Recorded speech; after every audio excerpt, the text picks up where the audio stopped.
você acredita que o arrebatamento vai acontecer antes dos 7 anos que seriam aquele período de 3 anos e meio, 3 anos e meio, né? Ou durante, ou Tem depois alguns grupos que são pré-tribulacionistas, outros são A gente já pós-tribulacionistas. falou com o Rina né? aqui, ele falou que acredita que a igreja vai, se não me engano, vai ser antes da tribulação, né?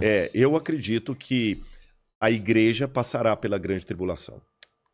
Vivenciando? Vivenciando. Eu acredito que sim. É? Por várias razões. A primeira delas, você sabe que toda a doutrina de arrebatamento da igreja, dispensacionalismo...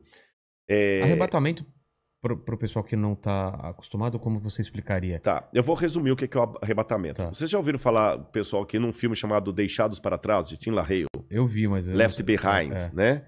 Talvez o pessoal... Ainda vão criar uma tecnologia que a gente fala assim, eu ouvi, a gente vai ouvir, né? Já ouvi aqui.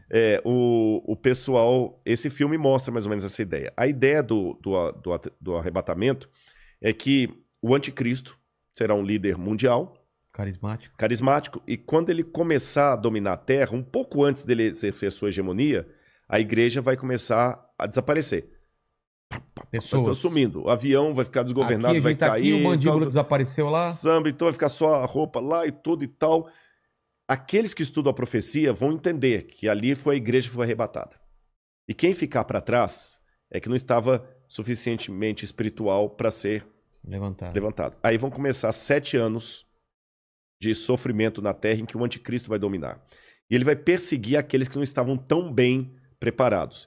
Muitos judeus nessa época vão se converter. E depois desses 7 anos é que Cristo vem com poder e grande glória com aqueles que foram arrebatados para estabelecer o reino dele de 1000 anos. O milênio. Mas a igreja mesmo não estará nessa tribulação de 7 anos, será tirada antes. Isso é o que diz a doutrina chamada doutrina do arrebatamento secreto ou dispensacionalismo. Eu, Rodrigo, particularmente, eu não sou adepto a essa visão de fim de mundo. Por quais razões? Vou tentar resumir aqui para não ser muito prolixo, que o nosso horário até já está bem avançado. E daqui a pouco eu tenho que pegar a estrada para ir... Caramba! Mas nós já vamos terminando aqui. Essa doutrina do dispensacionalismo, ela só passou a existir, sabe por quê? Houve um padre que ele, dominicano, Francisco Rivera. Esse padre Francisco Rivera, ele via que os protestantes entendiam que o anticristo era o domínio católico sobre a cristandade. Então esse padre, para tirar os olhos do papado, ele criou 2 coisas. Deu uma ênfase a uma ideia preterista, que o anticristo era Nero, e que a volta de Jesus será o seguinte, que o anticristo é alguém que vai surgir ateu no futuro e que a igreja não estaria aqui. Aí, a ideia desse padre passou para um homem chamado Darby, um pregador. Isso eu estou falando já no começo do século XX. Darby começou a pregar aquilo, começou a empolgar, começou a dar mais ênfase, sistematizou tudo isso que eu estou falando. Aí veio, depois de Darby, veio Scofield e criou a Bíblia Anotada de Scofield, que se tornou a Bíblia de todos os protestantes. E na Bíblia de Scofield estava essa doutrina que ele aprendeu de Darby. E depois de Scofield, outros pregadores renomados começaram a propagar a ideia do dispensacionalismo, especialmente o Tim LaHaye, que ficou muito famoso. E isso hoje emplacou, especialmente no mundo evangélico, como sendo a visão de fim de mundo. Só que se você olhar atrás da história do cristianismo, o dispensacionalismo, com o arrebatamento da igreja, 7 anos de tribulação, tudo mais, não fazia parte nem dos ensinos de Lutero, nem de Calvino, nem de Zwinglio, nem de John Wesley, dos metodistas, nem dos cátaros, nem dos albingenses, nem nenhum dos que viveram a história do cristianismo. Dos protestantes, nem os cátaros, como eu falei, nem os valdenses, nenhum deles ensinaram isso.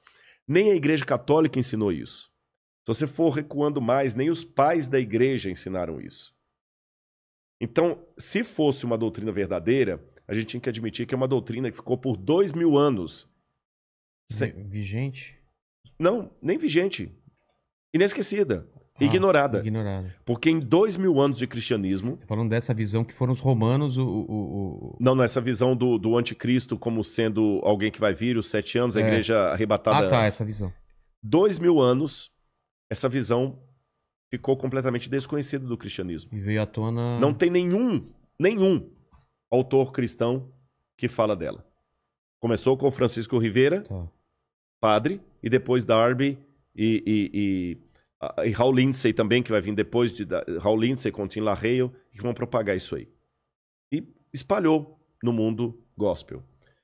Mas, biblicamente, eu tenho dificuldade de aceitá-la por algumas razões. Em primeiro lugar, a volta de Jesus na Bíblia é descrita, e quando eu falo eu acredito assim, eu estou falando Lutero, Zwinglio, Calvino, todo esse pessoal aí, né? Ela será com poder e grande glória. Todo olho o verá. Até aqueles que o traspassaram. A Bíblia não fala de um arrebatamento secreto. Não fala. Em momento... mas como é que Rodrigo lá em Tessalonicenses fala? Seremos arrebatados no abrir e fechar de olhos. A palavra arrebatados ali significa tirado de um lugar e levado para outro. Não fala em arrebatamento secreto. Jesus fala, porque assim como o relâmpago que sai do Oriente e se mostra até no Ocidente, assim há de ser a vinda do Filho do Homem. Então não é uma coisa secreta. Com essas coisas em mente, outro detalhe, o Apocalipse fala que Deus guardará o povo dele na provação que há de vir. Algumas traduções falam da aprovação. Guardará em meio à provação. Tá certo?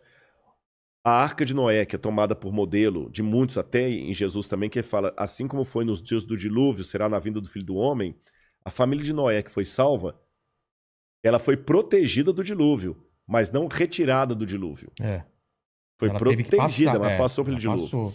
Então, com esses e outros elementos, que eu precisaria de mais tempo para decidir. Não, mas eu entendi a visão. Eu acredito que Jesus vai voltar com poder e grande glória depois do período da grande tribulação. A grande tribulação antecipa a volta de Jesus, porque Mateus fala, logo em seguida, a tribulação daqueles dias, fala da Idade Média, o sol escurecerá, a lua dará sua claridade, etc, etc, etc, etc.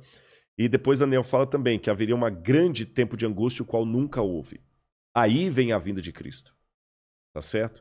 E nesse tempo de angústia, o qual nunca houve, o povo de Deus vai ser perseguido pelo anticristo e pelos que aderirem ao anticristo. Eu não sei se eu estarei vivo nessa época, mas se eu estiver, eu peço a Deus que eu fique firme ao lado de Deus e você também. Amém. E a volta de Cristo é aquela esperança que acalenta o nosso coração. Está perto. Eu não posso dizer quão perto, mas está próxima.